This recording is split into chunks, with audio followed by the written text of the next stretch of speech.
Now, before I start this video, I want to give a shout out to the GMs and then also the wives. The GMs meaning the godly men, and then the wives meaning the warm, inviting, feminine, empathetic women.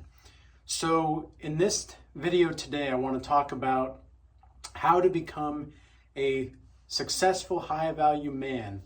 And I put that in quotes here because even though I don't necessarily like the term high value man, I understand that this is going to be something that we all can aspire to be, and there is going to be a particular kind of archetype that is going to be applied in the practicalities of how we view a certain type of person like this. So with that being said, I want to also let you guys know that for most of my life, I was raised to be a beta male. I was never raised to be an alpha male. I have many stories that I could share with you about all of the failures that I did and had as a beta male, but ultimately what I'm going to be wanting to share with you more today is when I decided that I wanted to be an alpha male and that I wanted to be and become a high value male. And what exactly does that mean? So first of all, even though I don't necessarily like the term high value man, and I don't want to claim here that I am a high value man just yet, I'm working my way to that place, but I'm not just there, because I do think that there's a financial, I would say there's a financial obstacle that you have to overcome in order to actually be that kind of man. And I genuinely believe nowadays that in order to attract the right kind of people in your life, unfortunately, we are going to have some kind of financial means and stability. Now, that's not really to say that we should value materialism more than the spirituality, but we do have to have an understanding that money does symbolize in many ways, in many forms, a sense of power and a sense of influence. And if you do not have power or influence, it's going to be very challenging for you to become the kind of caliber of man that has the competence, that has the assertiveness, that has the kind of charisma or social intelligence, social status, genuine discipline, genuine intelligence, etc., to actually place yourself into this category. Now, when I say that I'm becoming this person, I'm making certain changes in my life each day, and I want to let you guys know how to work remote, because I'm someone that works remote, how to work remote and become a high value man, so to speak, right?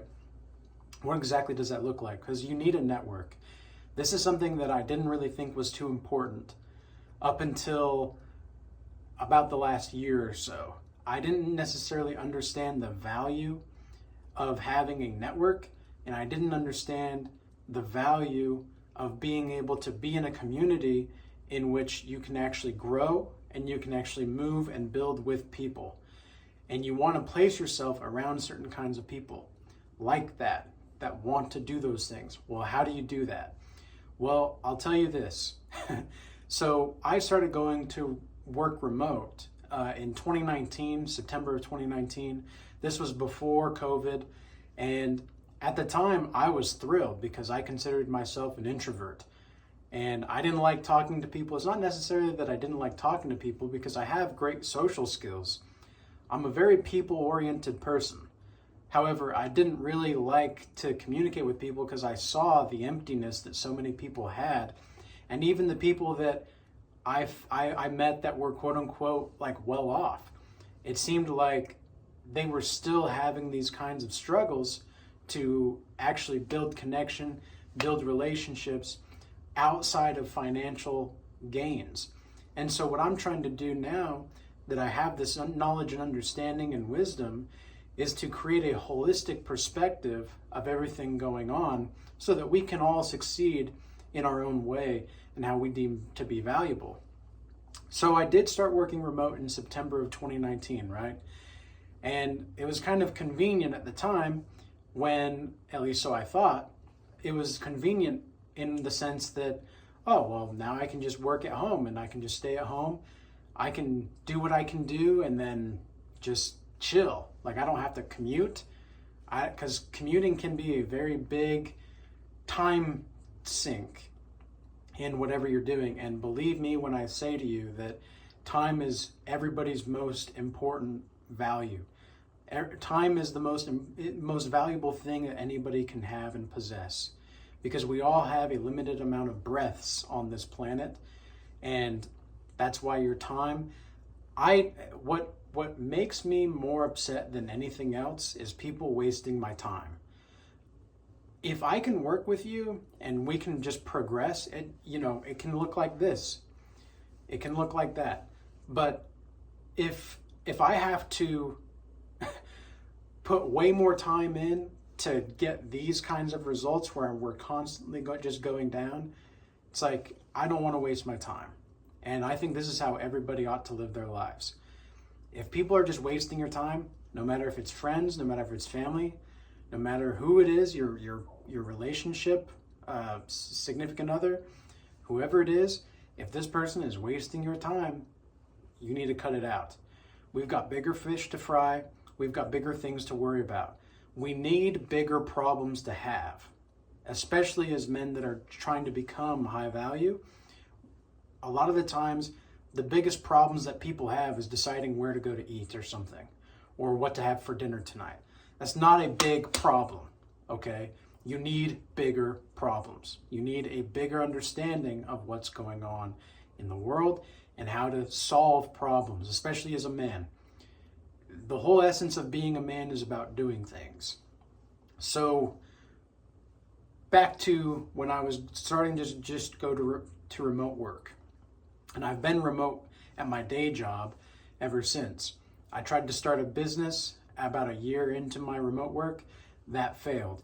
Now I have another business that's been going for just about a year and a half, a year or so now, along with YouTube as well. I started YouTube, like really filming YouTube videos consistently in about October of 2022. So it's been about just about a year and a half as well for my YouTube videos and my YouTube channel. But the first business that I tried, I was super unsuccessful, but I learned a lot from it. And really what I did was I had a couple business partners that I had, and we did everything right. We did everything that we needed to do. And then we actually started the business, and then we just went kaput. We didn't know how to market our product to the right people, and we didn't want to put in the effort to do so either because we just didn't have the time. In reality, I was about 24, 23 at this time, and I'm 27 now. In reality, I just didn't want to do the work. That's the God's honest truth there. So guilty as charged. But I did not want to do the work. I did not want to put in the effort to actually make the leads. I didn't actually know even what to do or how to do it. I didn't know shit about taxes. I didn't know anything about this kind of stuff. Like, I knew it, but I didn't know it. And I never found the significance of it until I started learning more about it in this business that I have now. And I took it way more seriously. I took it way more sincerely, and I'm taking it to be something that I can actually build with and leave a legacy with.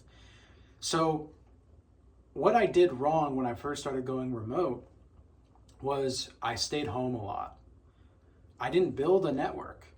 I didn't feel the need to build a network. I didn't feel the need to be social. Who cares? Like, I don't care. Like, I'm a Sigma male. I don't need to be around people. And it's like, okay, maybe you are a Sigma male. Maybe you don't need to be around people. But what's going to happen when your business fails and you don't have anybody to contact? That's exactly what happened with my first business that I started at, like, while working remote. Was the business was failing, and I didn't know why, and I didn't really have anybody to reach out to apart from my business partners.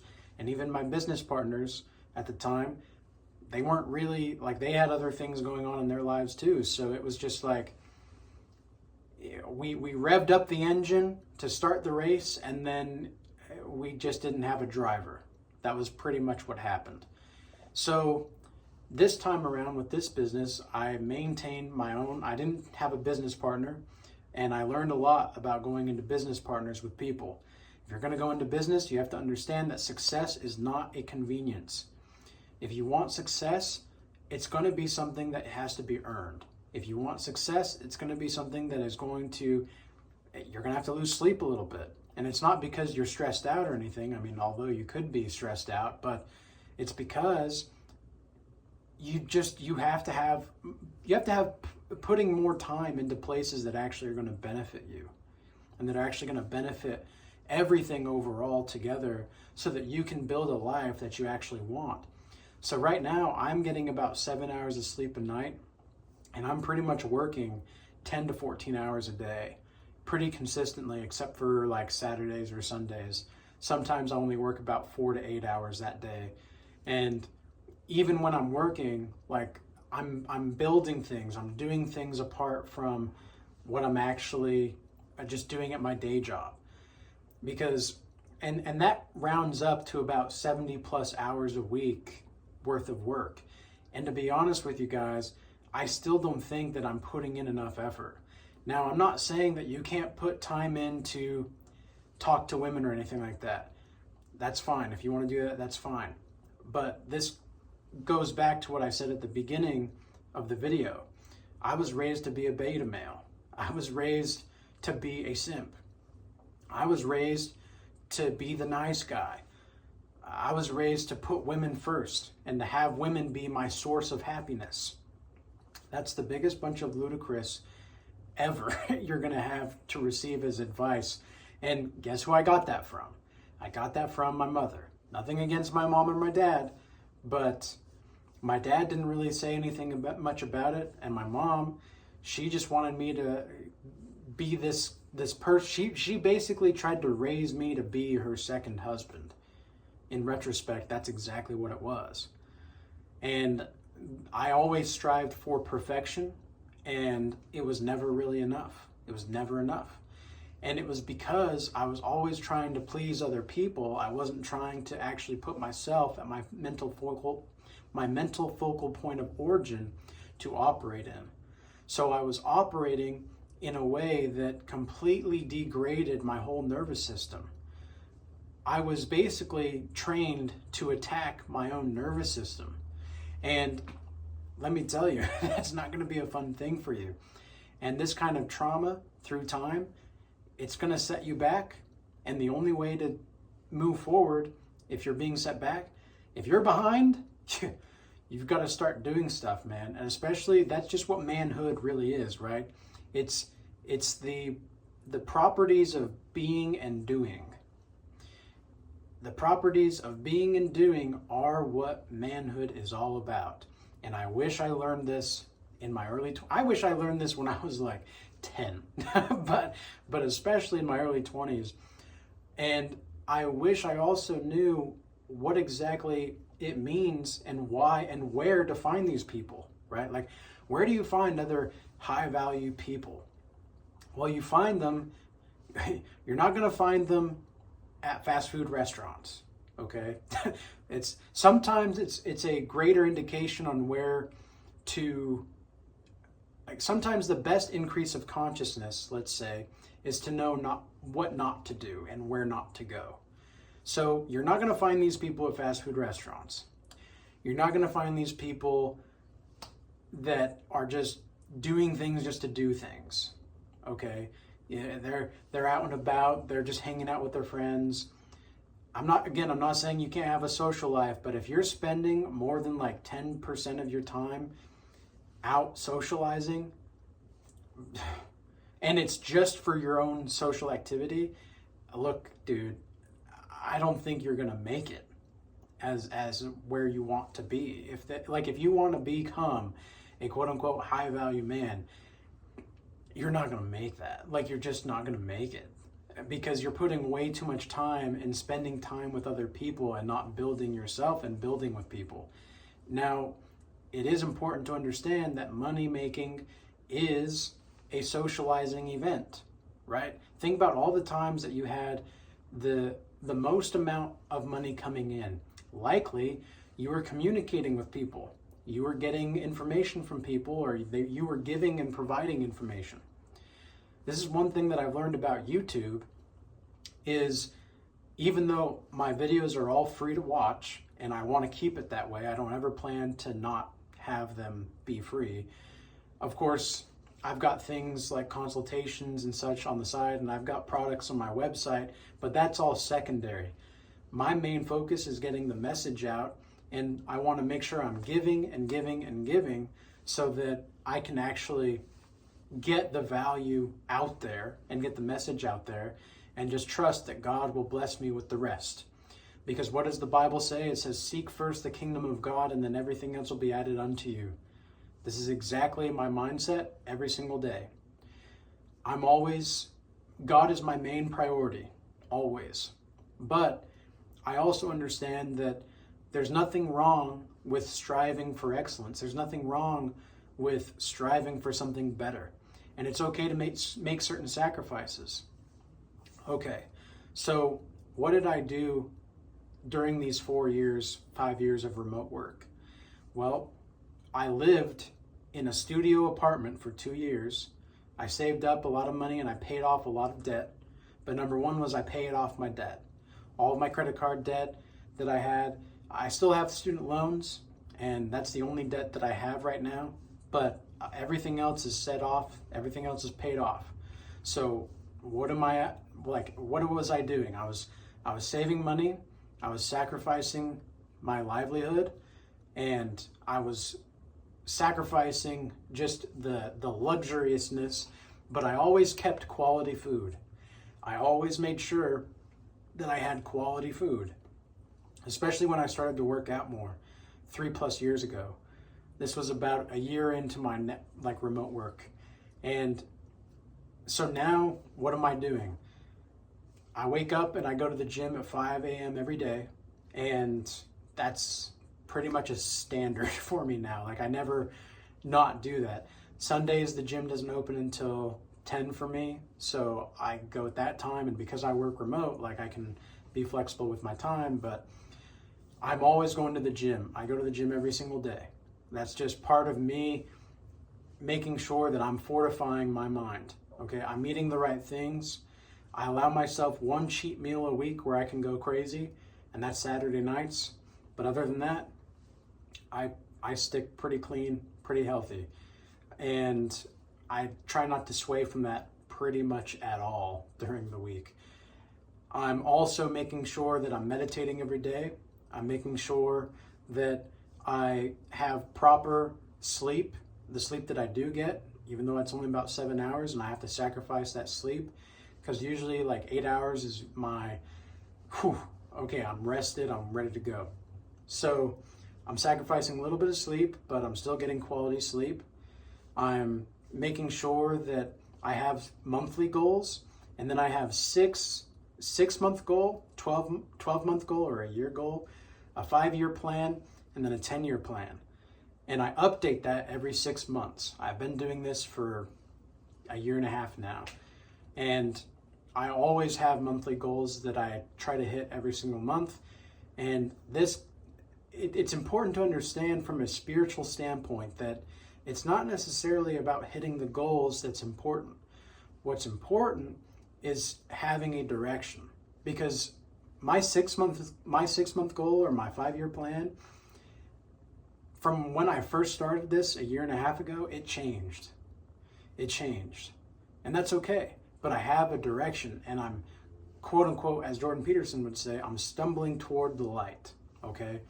So all of this is a basic foundation of where to just start.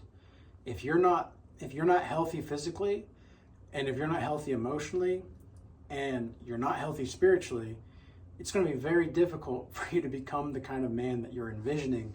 And this is something else that I realized with all the remote work that I've been doing. Because I'm working from home, I'm just at home most of the time, this is why I go to coffee shops. But I don't go to the hinkery-dinkery coffee shops in town. Like some days I will, but other days, like I'm going to make sure that I'm a regular at the higher quality coffee shops, because that's where the higher quality people are going to be as well. The gym that I go to, this gym is the best gym in town. And I'm not saying that because I want to be pretentious. It's because that's where the other people that are like-minded are likely going to be. Now, is that going to be the case always? No. No, it's not. Because I'm well aware that the women that are there are also aware that that's where the quality men will be. And so it's going to be pretty easy for me to distinguish, okay, what kind of woman is she? What kind of woman is she? What is she wanting from me? Because ever since I lost the weight 3+ years ago, when I was 200 pounds, and now I'm about 155, and I'm in pretty decent shape overall. I've got a lot of confidence. I have an elegant confidence. That's what I'm striving for. And I'm just very understanding. I know how to listen. I know how to make people feel heard, and I know how to make people feel seen. And I'm not doing it out of manipulation. I'm doing it out of actual compassion because I follow Christ. That is a big game changer in how and what kind of quality of people you're going to attract. And lately, over the past week or two, I've been more social than ever. Like, at least within the last 4 years of remote work that I've done. And the reason is because about a week or two ago, I had a sudden epiphany of okay, no, I have to socialize. I have to be known in my community. As much as I'm someone that likes to lay low, because I'm a low-key kind of person. I like to build in silence.